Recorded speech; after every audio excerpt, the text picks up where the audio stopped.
Hello friends, स्वागत है आपका फिनेट की एजुकेशन यूट्यूब चैनल पर। तो फ्रेंड्स, आज हम यहाँ पे बात करेंगे एक्सिस बैंक के क्वार्टरली रिजल्ट के बारे में, जो कि पब्लिश हो चुके हैं। तो फ्रेंड्स, जैसा कि आप यहाँ पे देख रहे हैं कि हम आज जो मार्केट की कंडीशन थी, आप सभी को पता ही है, काफ़ी ज़्यादा गिरावट हुई है। तो जैसे कि खुद एक्सिस बैंक का स्टॉक जो है 4.14% डाउन रहा है। तो हम उसके पीछे का मेन रीज़न समझने की कोशिश करेंगे। तो चलिए फ्रेंड्स, शुरू करते हैं।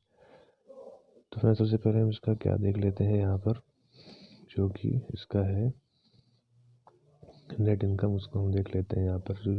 जो कि बैंकिंग का जो मेन बिजनेस होता है, इंटरेस्ट अर्न करना, तो उनका जो इनकम है वो कितना रहा, उसको हम देख लेते हैं। तो इस क्वार्टर में 27, जो पूरे फिगर्स होंगे सभी लैक्स में है, तो 27,961 लैक्स जो है वो इस क्वार्टर में इन्होंने इंटरेस्ट अर्न किया है।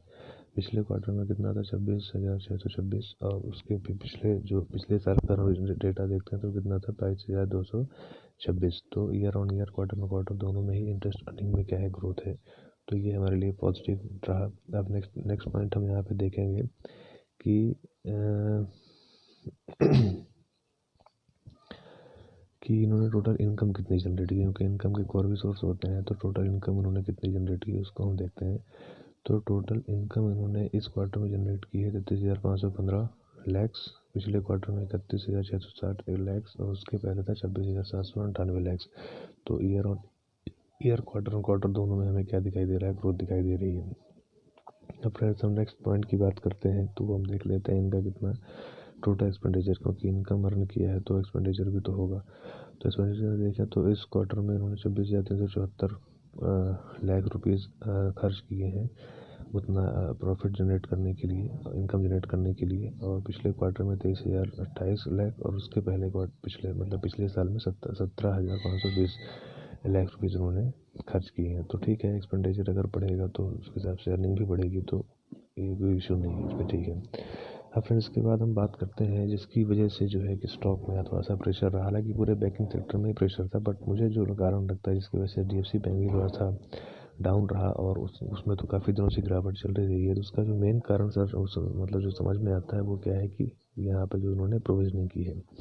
जैसे कि आप यहाँ पे देख रहे होंगे कि इस क्वार्टर में इनकी जो प्रोविजनिंग है कितनी हुई है, 1,028 लाख की। उसके पिछले क्वार्टर में 814 था, और उसके पिछले साल कितना था, 1,437 लाख रुपीज़ की उन्होंने प्रोविजनिंग की थी। तो फ्रेंड्स, क्वार्टर ऑन क्वार्टर तो प्रोविजनिंग में इंक्रीमेंट हुआ है, बट ईयर ऑन ईयर क्या है कि डिक्रीमेंट हुआ है। लेकिन फिर भी प्रोविजनिंग की वजह से क्या होता है कि बैंक ये मान के चलता है कि ये पैसा जो है वो डूब गया है, या इसके आने के चांसेस कम है। तो अपनी बैलेंस शीट को सही रखने के लिए बैंक क्या करता है कि उस फंड को प्रोविजनिंग में डाल देता है, क्योंकि RBI की गाइडलाइन भी उसके हिसाब से बनी हुई है।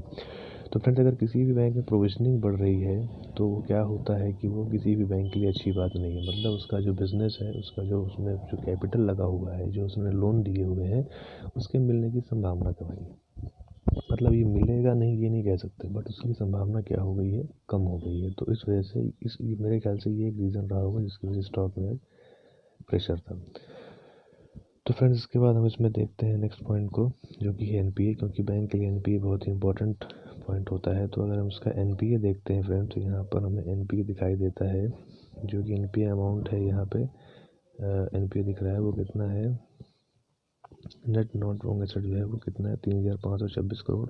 पिछले क्वार्टर में कितना था, 3,427 लाख, और उसके पिछले क्वार्टर में 3,830। तो इसका मतलब ये है कि क्वार्टर ऑन क्वार्टर NPA बढ़ा है, बट ईयर ऑन ईयर गिरा हुआ है। तो क्वार्टर ऑन क्वार्टर बढ़ने की वजह से ही आज स्टॉक में तेज़ी, मतलब बैंक ये मान के चल रहा है कि ये जो एसेट है, या ये जो पैसा है जो बैंक ने लोन के रूप में दिया है, वो कम्प्लीटली डूब चुका है। ये पैसा कभी वापस नहीं आने वाला।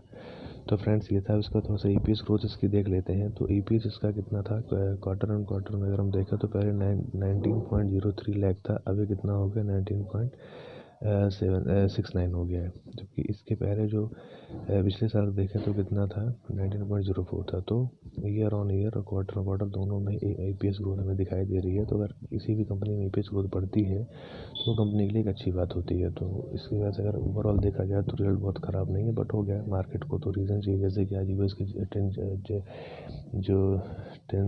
10 ईयर जी से गिल्ड होती है, उसमें भी जो उसका जो इंटरेस्ट था वो 4.1% से ऊपर जाने की वजह से भी थोड़ा सा प्रेशर था मार्केट में। तो इन सब रीजन्स की वजह से थोड़ा सा मार्केट भी डाउन था और एक्सिस बैंक के स्टॉक में भी प्रेशर हमें दिखाई दिया। तो ओके फ्रेंड्स, आप मेरे चैनल को सब्सक्राइब करें, वीडियो को लाइक करें, शेयर करें और इस तरह की जो न्यूज़ होती है उसके लिए आप हमारे चैनल को सब्सक्राइब भी कर सकते हैं। धन्यवाद।